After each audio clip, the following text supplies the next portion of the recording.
look at what's happened, the results of all this money that we poured into these areas. Things have gotten worse, not better. Children being born out of wedlock, off the record numbers. Children not knowing who it is that they should answer to. And better than this, Sam, you and I know this, and all our listeners know this. What we learned about life, we learned at the dinner table. We learned at church. We learned at school. And that's all gone right now. It's been left to wind itself loose in the wind, and everybody thinking, well, you know what, it's going to be all right. But I go back to the town and the times I was raised in. I was raised by the greatest people the world could have possibly imagined. The best town at the best times, with parents, preachers, teachers, and coaches that really showed us the way. But they were survivors, and they were the winners through some pretty tough times, the Great Depression of World War II. Exactly. Congressman Mike Kelly from Pittsburgh area on the phone, great friend of the show. Those, like our parents and grandparents, our grandfathers and fathers came through the Depression, came through World War II. So they saw everything get taken away. They saw our freedom on the line from the Nazis and the Japanese, right? Oh, yeah. So they have a different sense. So they raise us as young men to be respectful of our country, and respectful of authority, because they came probably through the military ranks in World War II, drafted or enlisted, like my dad.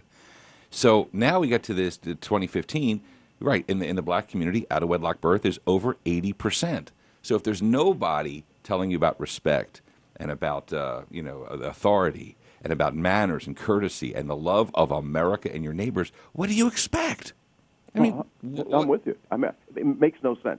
This isn't racist. This is being rational. No, it's not. This stuff just doesn't make sense. It's never proved out to work anywhere throughout history. You can't have this going on. You have to have structure, and no matter what you do, whether it's a family, a church, a school, a community, if you don't have strong structure, you're going to have what we have now. This is turning into anarchy, and you have people doing things that are absolutely horrible.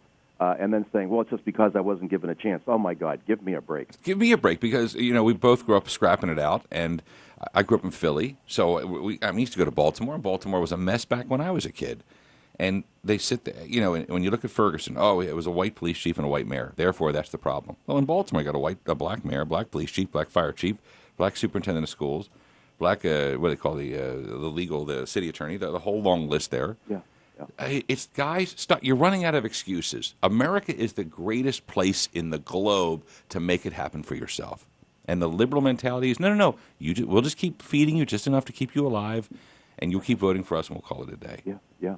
If you can keep people poor and they have to rely on you for everything, it makes it very difficult for them to get up in the morning and think, I'm going to try and get out of this mess. They just won't. It's the worst thing you can do to any woman or any man, to throw your feet out over in the bed in the morning with no place to go. Horrible. Doesn't lead to anything good. Absolutely not. And then, and when you take that liberal mentality of let everyone loot, I guess the mayor's mentality was, it's just property, let them loot. Congressman Kelly, I'm going to tell you one thing. In the great red state where we carry down here in Texas, especially in Houston, that blank doesn't fly. And, I said on the air, there'll never be riots like that in Houston with the way we're armed down here.